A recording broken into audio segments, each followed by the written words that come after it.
नमस्कार मित्रांनो, आज आपण आलेलो आहोत पुणे जिल्ह्यातील जुन्नर तालुक्यामध्ये। या ठिकाणी एक तरुण म्हणजे बहीण भाऊ या दोघांनी अतिशय चांगल्या पद्धतीचा फूड प्रोसेसिंग युनिट चालू केलेला आहे। त्या युनिटचं नाव आहे दाल मिल प्रोसेसिंग युनिट। तर मित्रांनो, आज आपण या तरुण ताईचं आणि दादाचं आपण जे काही मनोगत आहे ते आपण या ठिकाणी जाणून घेणार आहोत आणि त्यांनी हा व्यवसाय कशा पद्धतीने चालू केलाय या बहीण भावाने ते आपण जाणून घेणार आहोत। प्लस त्यांच्यासोबत त्यांचे आजी आजोबा आहेत, तर आजी आजोबांनी त्यांना कशा पद्धतीने सहकार्य केले, कशा पद्धतीने सपोर्ट केलाय आणि इथपर्यंत हा व्यवसाय कशा पद्धतीने स्टेबल केलाय, तर आपण सर्वप्रथम आजोबांचं मनोगत जाणून घेऊया। आजोबा नमस्कार, आपलं शुभ नाव? ओके, आपलं कुठे इथं आपण म्हणजे जे काही चालू केलं हे जुन्नरमध्ये आहे ना? जुन्नर तालुका। ओके ओके, जरा तुम्ही काय करताय, सध्या काम काय करताय आणि कशा पद्धतीने तुम्ही नातीला हा व्यवसाय चालू करून दिलाय? मी आता सध्या शेती व्यवसाय करतो आणि माझा व्यवसाय पहिल्यापासून शेतीचा आहे। ओके, शेतीनंतर मी थोडं किंवा कोणी पाय मुलगा आला किंवा एखाद्याचा हात मोडलं तर ते हात सुद्धा मी बसवतो। आणि माझा खरा व्यवसाय गाडा आणि बैल। ओके, त्याच्यातून या पोरांना आता पुढं नोकऱ्या नाही, काय करायचं, पोरांची शाळा झाली तर नोकरी नसल्यामुळं मी हा व्यवसाय त्यांना काढून दिलाय। ओके ओके, चालतंय। मंडळी, बाबांनी सांगितलंय की बाबा हे याच्यामध्ये जे काही कुठलं हाड असेल किंवा पायाचा गुडघा वगैरे जे काही मान कंबर असे काही छोटे मोठे आजार्स असतील जे की चांगल्या हॉस्पिटलमध्ये क्लिअर होत नाही, ते 100% आजोबा गॅरंटीने क्लिअर करून देतात। आणि विशेष त्यांनी मला सांगितलंय की बैलगाडा शर्यत जी आहे तोही एक बाबाचा छंद आहे, तेही बाबा करतायत। आणि त्यांना कुठेतरी वाटलं की माझे नातू हे शिकून एक कुठेतरी एका ठिकाणी नोकरी करण्यापेक्षा जर हे प्रॉपरली व्यवसायामध्ये येतील तर ते अतिशय त्यांच्या जीवनाला वेगळं वळण देऊ शकतील किंवा ते चांगल्या पद्धतीने जीवन जगू शकतील, स्वतःच्या पायावरती उभे राहतील। तर हे बाबांनी यामुळे हे त्यांच्या नातवांना चालू करून दिलेलं आहे। आता आपण आजींचंही मनोगत विचारून घेऊया। आजी, तुम्ही काय सांगाल? आमची खूप गरिबी होती। गरिबी नंतर आम्ही 5 नातवंडांना शाळा शिकवली। ओके, शाळा शिकवल्यानंतर प्रत्येकाचा बिझनेस व्यवसाय कुठेतरी पण त्यांनी त्यांच्या पायावर उभं राहिलं पाहिजे, स्वतःच्या जीवनाचा व्यवसाय चालू केला पाहिजे, हा विषय होता। त्याच्यानंतर मग प्रत्येकाला नातीला एक आम्ही वेपर्स कंपनी म्हणून टाकून दिली। नातवाला डाळ मिल या व्यवसायात आलं। आमचा शेती हा व्यवसायच आहे। ओके, हा, आणि गरिबीतून पूर्ण शाळा शिक्षण त्यांची काय होतं ते मदत केली, सहकार्य केलं, लांब लांब शिक्षणासाठी नातीला भरपूर सहकार्य केलं आणि तिला ह्या व्यवसायात उतरवले। ओके ओके, नाही आजी, खूप म्हणजे चांगल्या पद्धतीने तुम्ही तुमच्या नातीला आणि नातवाला दोघांनाही हा व्यवसाय चालू करून दिला। आजीने सांगितलंय की मी नातीसाठी वेफरचा बिझनेस चालू करून दिलेला आहे आणि आता जो हा दाल मिलचा युनिट आहे तो नातवासाठी चालू केलेला आहे। तर हे दोघंही बहीण भाऊ एकत्र येऊन आज 2 व्यवसाय रन करतात। खरंच मला वाटतंय कुठेतरी हे एक महाराष्ट्रातील तरुण आणि तरुणीने यांचं अनुकरण करण्याची गरज आहे। कारण की आजी, वय सांगाल का? नातीचं वय किती आहे? 26 वर्ष आणि नातवाचं 27 वर्ष। ओके, म्हणजे एक या एवढ्या कमी वयामध्ये जो आज महाराष्ट्रातला तरुण आहे, म्हणजे एक तरुण मुलगी असेल किंवा मुलगा असेल, तर यांचं जे काही हे असते ना, जे काही म्हणजे एक वेगळ्याच मार्गाने जात आहेत, ज्या मार्गाने आज हे दोघं बहीण भाऊ जात आहेत, या मार्गाने माझी महाराष्ट्रातील सर्व तरुण मुलींना आणि मुलांना विनंती आहे की या दोघांचं आपण अनुकरण करावं आणि अशा पद्धतीने आपल्या आजी आजोबांच्या एका परिस्थितीचा कायापालट करावा। आजी आजोबाला आज दोन्ही पण नातवांवरती अतिशय गर्व होतोय की माझ्या नातीने आणि नाताने किती छान पद्धतीने हा व्यवसाय सेट केलाय। तर मित्रांनो, आपण तुमचा वेळ जास्त न घेता आपण त्यांच्या नातवाकडे जातोय, तर आपण त्यांची ओळख करून घेऊया। दादा नमस्कार। नमस्कार, मी प्रदीप वसंत चव्हाण। ओके, जुन्नर तालुका। ओके. छोटंसं गाव आहे पुण्यात. ओके. माझा व्यवसाय आहे शेती. ओके. शेतीबरोबर मी बैलगाड्याचा नाद करतो. ओके. त्या प्लस माझ्या दुधाच्या गाय आहेत. ओके. तो बी धंदा व्यवसाय चालू केला. आता आम्ही व्यवसाय डाळ मिलचा व्यवसाय चालू केलेला आहे. ओके. त्यातून आपण थोडं कष्ट घेतलं पाहिजे डाळ मिलच्या ह्याच्यातून. प्लस कोणताही जोडधंदा असू द्या त्याच्यात तरुणांनी उतरलं पाहिजे. ओके. तो छोटा का असो मोठा का असो त्याच्यात आपण शेतीबरोबर जोड व्यवसाय केला पाहिजे थोडासा. तो कोणता काय असताना आता आम्ही दोघं बहीण भावाने आम्ही आता डाळ मिलचं चालू केलं, तिकडे वेफरचं चालू केलं शिरवली गावामध्ये. अरे वा, छान. दोन्ही चालू आहे आमचं. आता डाळ मिलचं आता आम्ही त्याच्यानंतर आम्ही अजून एक प्लॅन चालू आमच्या डोक्यात आहे. बेसनचा पण आमच्या डोक्यात प्लॅन चालू आहे. तो बी आम्ही चालू करणार आहे थोड्या दिवसात. ओके. तर मित्रांनो, दादांनी आत्ता सांगितलंय की बाबा आम्ही आता दोघं बहीण भाऊ मिळून आत्ता 2 प्लांट सध्या रन करतोय. एक पोटॅटो चिप्स आणि दुसरा आहे दाल मिल. आणि त्यांचं तिसरं स्वप्न आहे की तो बेसनचा प्लांट. त्यांना ज्या की या डाळीपासून मार्केटमध्ये अतिशय चांगल्या दर्जेचं बेसनसुद्धा मार्केटमध्ये लॉन्च करायचं आहे, जेणेकरून की मार्केटमध्ये त्याच्यामध्ये खूप वेगवेगळे इन्ग्रेडियंट टाकले जाते. बट या ठिकाणाहून अतिशय चांगल्या पद्धतीचं बेसनसुद्धा ते मार्केटमध्ये बाहेर काढणार आहेत. तर या पद्धतीने प्रदीप भाऊ यांनी युवकांना सांगितलेलं पण आहे की बाबा युवकांनी उद्योजकाकडे यावे. म्हणजे तुम्ही उद्योजक बनण्यामागचं एक कारण काय किंवा तुम्हाला का हा व्यवसाय करू वाटला? नोकरी करायला गेलं तर 10-15 हजारच्या पुढे नोकरी नाही. ओके. आपण त्यांच्याकडे काम करणार 12 तास 13 तास ड्युटी करावं लागते आपल्याला. ओके. तिथं न काम करता आपण आपला स्वतःचा बिझनेस चालू केला. ओके. आपले 2 पैसे आपल्याला वाचतात, बाकीचा काय मेंटेनन्स राहतो तो राहतो. त्याच्यामुळं आपण आपला स्वतःचा व्यवसाय असला म्हणजे आपण स्वतःच्या पायावर आपण काहीही करू शकतो असं आहे. आणि दुसरे तिथं आपण काम करणार 10-12 हजारचा रुपये, तिथं आपण 12-13 तास राहतो. त्यापेक्षा आपण स्वतःचं काहीतरी केलं तर आपलं नाव निघतंय, आपण काहीतरी केलंय हे कळतं लोकांना. लोक काय म्हणतात, काही लोक म्हणतात हा कसाच आळशीपणा करतो, हे काम नाही करत तो काम नाही करत. बरोबर. आपण स्वतःने दाखवून द्यावा आपण काय करू शकतो. बरोबर बरोबर. आपण स्वतः छोटा का आहे ना व्यवसाय काही ना काही जोडधंदा शेतीबरोबर आपली शेती असते. बरोबर. पण शेतीत काही काम करतो, दुसरा त्याबरोबर काहीतरी थोडा मोठा कशाचाही काम तुम्ही करा, कोणतंही काम करा, पण ते स्वतःच करा. बरोबर. असं ठीक आहे. त्यांनी त्यांचं मनोगत व्यक्त केलंय.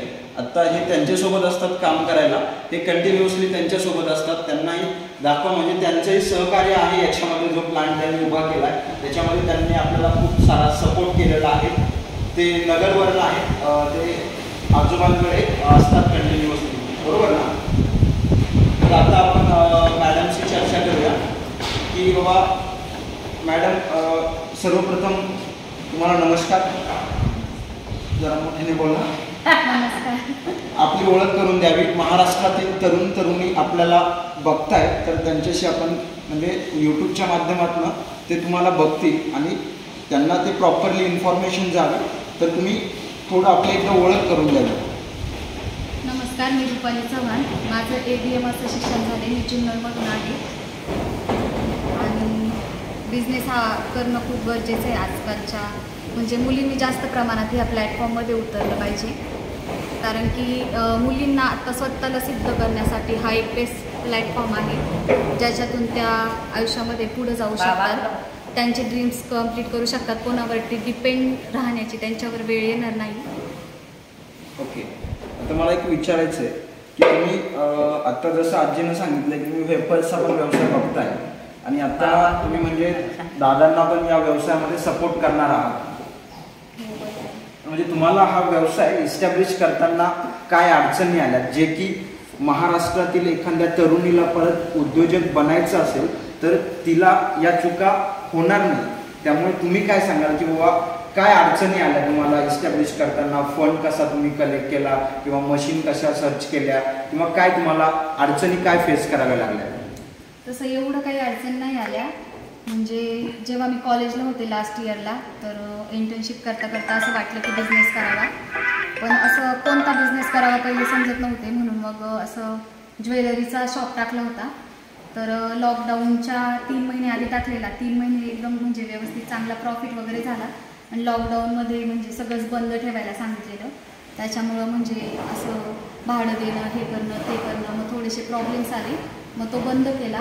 मग असंच घरून सेलिंग करत होते ज्वेलरीचं. मग एकदा आमच्या शेजारी राहणारे एक बाळासाहेब अल्लाट म्हणून आहेत आमच्या बाजूला, तर ते असेच घरी आले होते. तर त्यांनी मला सांगितलं की घरून बिझनेस करण्यापेक्षा तुझं एज्युकेशन त्यातलं झालेले ABM, मग तू ॲग्री रिलेटेड बिझनेस करू शकतेस, तर मग तू बिझनेस का करत नाही. तर मग मी त्यांना म्हटलं की मला घरातून कोणाकडून पैसे नाही घ्यायचे, स्वतःच्या ह्याच्यावरती करायचे. तर ते बोलले की मग ठीक आहे, म्हणजे नाही का एक पंतप्रधान योजना आहे, त्याच्यातून तुला लोन पण भेटू शकतं आणि सबसिडीसुद्धा भेटू शकते. मग ते मला बोलले डॉक्युमेंट्स पाठव. तर मी त्यांना डॉक्युमेंट्स सेंड केले. तर ते सगळे म्हणजे फर्स्ट ह्याच्यातच क्लिअर झाले, पास झालं माझं लोन. मग त्यांनी मला त्यांचं नोटीस दिलं वरून MSMEचं. त्याच्यानंतर ते मी बँकेत सबमिट केलं. मग बँकेमध्ये मला कोटेशन्स वगैरे सगळे जमा करावं लागले. कोटेशन्स जमा केले. MSMEचं एक म्हणजे असा क्रायटेरिया आहे की जेव्हा ते आपल्याला लोन प्रोव्हाइड करतात, तर त्यांचं एक ॲप आहे, त्याच्यावरती आपल्याला ते ट्रेनिंग देतात. ट्रेनिंगमध्ये रोजचं ट्रेनिंग ठरलेलं असतं. 17 दिवसांचं ट्रेनिंग असतं. ट्रेनिंग एका दिवसाचं ट्रेनिंग झालं की आपल्याला एक्झाम द्यावी लागते. तर मग मी ते ट्रेनिंग जॉईन केलं. तर फर्स्ट डेला थोडंसं म्हणजे कंटिन्युअसली 4-5 तास एकाच ठिकाणी बसायचं, मग थोडंसं म्हणजे प्रॉब्लेम्स आले. तर फर्स्ट डेला एक्झाममध्ये मला थोडे कमी मार्क्स पडले. आणि मग सेकंड डेपासून म्हणजे नाही का मी प्रॉपर म्हणजे लक्ष दिलं त्याच्याकडं आणि मग मला चांगले मार्क्स पडले. 17 दिवसाचं ट्रेनिंग कंप्लीट केलं. मग त्यांनी मला त्यांचं सर्टिफिकेट दिलं, ते मी बँकेत सबमिट केलं. माझं लोन पास झालं. आणि लोन पास झाल्यावरती मला त्यांना कोटेशन द्यायचे होते. तर मी इंडिया मार्ट ॲपवरून सर्च केलं की पोटॅटो चिप्सच्या प्लांटच्या मशिनरी कुठे भेटतात, डाळ मिरच्या कुठं भेटतात. तर मग मी इंडिया मार्टवरून सर्च करून मग पोटॅटो चिप्सच्या प्लांटच्या मशिनरी आणि डाळ मिरच्या परचेस केल्या त्याच्यावरून. ओके. तर डाळ मिरच्या मी म्हणजे पाहिलं, तर मग मी PCK फूड ही कंपनी सिलेक्ट केली, कारण की त्यांचे मी पाहिले इंडिया मार्टवरती. तर मशिनरींचे व्हिडिओज वगैरे छान होते त्यांचे. आणि असं बेसिक इन्फॉर्मेशन त्याच्यामध्ये टाकली होती काय कसं करायचं. त्याच्यामुळं मग मी PCK फूड त्यांना कॉन्टॅक्ट केला. त्यांनी मला बोलवलं तिथं. बोलवल्याच्या नंतर मग त्यांनी मला गायडन्स केला, मशिनरीबद्दल माहिती दिली त्यांनी. म्हणजे एकदम असं व्यवस्थित समजून सांगितलं की कसं असतं, काय असतं, कोणत्या बिझनेसमधून कसा प्रॉफिट मिळतो किंवा काय, हे सगळं बेसिक त्यांनी मला सांगितलं. सांगितल्याच्या नंतर त्यांनी मला ऑटोमॅटिक डाळ मिल त्याच्या मशिनरी आणि आपलं सिंगल मशीन सेटअप याच्यातला डिफरन्स सांगितला. मग ऑटोमॅटिकचं ठरलं करायचं. आणि मग त्याच्यानंतर त्यांना मी मशिनरींचं ऑर्डर दिली. ऑर्डर दिल्यानंतर 1 महिन्यानंतर त्यांनी मशिनरी दिल्या. त्याच्यानंतर ते स्वतः येऊन त्यांच्या टीमला पाठवून व्यवस्थित सगळं सेट करून डेमो वगैरे दाखवला. एकदम व्यवस्थित छान असं माहिती दिली त्यांनी. आणि सेटअप उभा करायला पण खूप मदत झाली त्यांची. ओके. तुम्ही म्हणजे एक तरुणीला काय सांगाल की जी तुमच्या वयाची महाराष्ट्रातली तरुणी आहे, त्या तरुणीला तुम्ही काय सांगाल की बाबा उद्योजक व्हायला पाहिजे की नाही व्हायला पाहिजे, काय तुमचं मत काय आहे स्वतः? म्हणजे असं प्रत्येकाचं वेगवेगळं ड्रीम असतं. काहींना जॉब करायचा असतो, काहींना फायनान्सचा प्रॉब्लेम असतो. तर ज्यांना खरंच बिझनेस करण्याची इच्छा आहे किंवा ज्यांना स्वतःचे ड्रीम्स कंप्लीट करायचे, स्वतःचं काहीतरी अस्तित्व निर्माण करायचे, त्यांनी बिझनेस केलाच पाहिजे. कारण की जॉबमधून स्वतःचं अस्तित्व होऊ शकत नाही. आपल्याला कोणाच्या तिथे तरी अंडर वर्क करावं लागतं. जायचं सकाळी जॉबला, संध्याकाळी यायचं, मग ते थोडंसं अवघड होतं ना. स्वतःचे ड्रीम्स कंप्लीट नाही करायचे, कंटिन्युअसली तिथंच काम करायचं. तसं स्वतःचा बिझनेस टाकला तर बाहेरचं नॉलेज पण येतं, स्वतःचे ड्रीम्स फुलफिल करायला भेटतात. म्हणजे कोणाच्या अंडर आपल्याला राहावं लागत नाही. जे आपल्याला करायचं आहे, आपलं अस्तित्व निर्माण करायचं आहे, ते करता येतं. त्यामुळं ज्यांना बिझनेस करायचा आहे, खरंच इच्छा आहे, त्यांनी बिझनेसच करायला पाहिजे. छान मॅडम, खूप तुम्ही म्हणजे अतिशय गरिबीतनं या स्टेजपर्यंत पोहोचला आणि तुम्ही अतिशय चांगल्या पद्धतीने हा व्यवसाय रन करता. खरंच एक तुमचं दोघांचंही कौतुक कराल तेवढं कमी आहे. त्या अगोदर आजी आजोबांचं कौतुक करणं गरजेचं आहे की ज्या आजी आजोबांनी नातवांना अतिशय चांगल्या पद्धतीचा व्यवसाय सेटल करून दिलेला आहे. तर या व्यतिरिक्त मला एक शॉर्टली तुम्हाला असं विचारायचं आहे की एकंदरीत तुम्हाला कंपनीकडनं कसा फीडबॅक आहे, की तुम्हाला जर समजा कंपनीला काय फीडबॅक द्याल तुम्ही, कशी सर्व्हिस आहे किंवा मशीनची क्वालिटी कशी आहे? मशीनची क्वालिटी खूप छान आहे. म्हणजे असं जे मटेरियल यूज केलेलं आहे ते एकदम असं बेस्ट क्वालिटीचं यूज केलेलं आहे. काही प्रॉब्लेम नाही त्यांच्यामध्ये आणि क्विक सर्व्हिस आहे त्यांची. म्हणजे जर काही प्रॉब्लेम आला त्यांना विचारलं, कॉल केला तर ते लगेच फीडबॅक देतात, रिटर्न कॉलबॅक करतात. काही प्रॉब्लेम येते ऑनलाईनच, म्हणजे त्यांना जर येणं पॉसिबल झालं तर ते स्वतः येऊन गाईड करतात आणि नाही झालं तर ते आपल्याला कॉल थ्रू काही प्रॉब्लेम असेल तर ते आपले प्रत्येक प्रॉब्लेमचं सोल्युशन आपल्याला देतात. म्हणजे मी असं सांगेन जर कोणाला डाळ मिल टाकायची असेल तर त्यांनी PCK फूडकडून मशिनरी परचेस केल्या तर एकदम उत्तम राहील. Okay, thank you madam. आपण सर्वांनी आज खूप चांगल्या पद्धतीची माहिती दिली आहे, जो की व्यवसाय चालू करताना काय प्रॉब्लेम येतात, फंड कसा उभं करायचा तेही मॅडमनी सांगितलं आहे आणि मॅनेजमेंट पण कशा पद्धतीने करायचं तेही सांगितलेलं आहे. म्हणजे एकंदरीत खूप चांगल्या पद्धतीने हे व्यवसाय रन करतायत. अशाच पद्धतीने प्रत्येकाने एक आपलं स्वप्न पूर्ण करण्यासाठी जसं ज्याला जे योग्य वाटेल त्या क्षेत्रामध्ये जाऊन पूर्णपणे आपण अतिशय त्या ठिकाणी आपली एक ओळख निर्माण करावी अशी मी महाराष्ट्रातील तरुण आणि तरुणींना विनंती करेल. आणि या ठिकाणी आज आपण हा दाल मिल सेटअप लावून दिलेला आहे. तर त्यामधनं आपण एक अनेक प्रकारच्या डाळी काढलेल्या आहेत. तर ही डाळ आहे, तुम्ही बघू शकता, ही हरभऱ्याची डाळ आहे, ही विदाऊट पॉलिश आहे. मित्रांनो, ही तूर डाळ आहे, ही सुद्धा विदाऊट पॉलिश तूर डाळ आहे. यानंतर समोर आपण पॉलिशर वगैरे पण लावलेले आहेत. या सर्व मशीनमधनं आपण हा अतिशय चांगल्या क्वालिटीचा प्रॉडक्ट आज रुपाली मॅडम आणि प्रदीप सर यांना आपण काढून दाखवलेला आहे.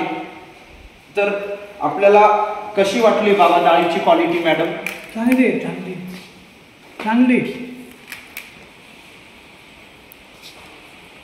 क्वालिटी डाळ चांगली. मी विचारू म्हणजे कसं वाटतं तुम्हाला याच्यामध्ये, कशी क्वालिटी वाटते, काय क्वालिटी चांगली आहे डाळीची. आता तिला क्वालिटी पॉलिश एकदम बेस्ट आहे. म्हणजे Material विदाऊट चांगलं पॉलिश ही डाळ आहे तरी सुद्धा म्हणजे वाटत नाही की ही विदाऊट एकदम, पॉलिश आहे. wastage- पॉलिश चांगला wastage केल्यानंतर जात म्हणजे नाही. ह्याची अजूनच क्वालिटी चांगल्या प्रकारे सुधारेल. Okay okay. तर ठीक आहे. महाराष्ट्रातील तरुण आणि तरुणींना मला शॉर्टली एक सांगायचं आहे की जे की आता यांनी प्रोसेस केलं आहे, जर आपण 100 kg जर रॉ मटेरियल घेतलं तर याच्यामधनं 750 kg जे काही आहे आपलं ते फिनिश गुड निघतं. जसं तुम्ही मला आत्ता बोलला होता त्या पद्धतीने. तर 750 kg आपलं फिनिश गुड मिळतं आहे आणि अतिशय चांगल्या प्रमाणामध्ये याच्यामधनं प्रॉफिट पण आहे. एक ॲव्हरेज तुम्हाला याच्यामध्ये किती प्रॉफिट मिळतोय? एक 4-5 रुपयापर्यंत की 6-7 रुपयापर्यंत किती मिळतोय सध्या तुम्हाला?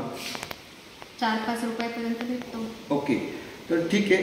अशा पद्धतीने आज आपण या जुन्नर गावामध्ये व्हिजिट केलेली आहे आणि हा होता यांचा पूर्ण दाल मिल प्लांट.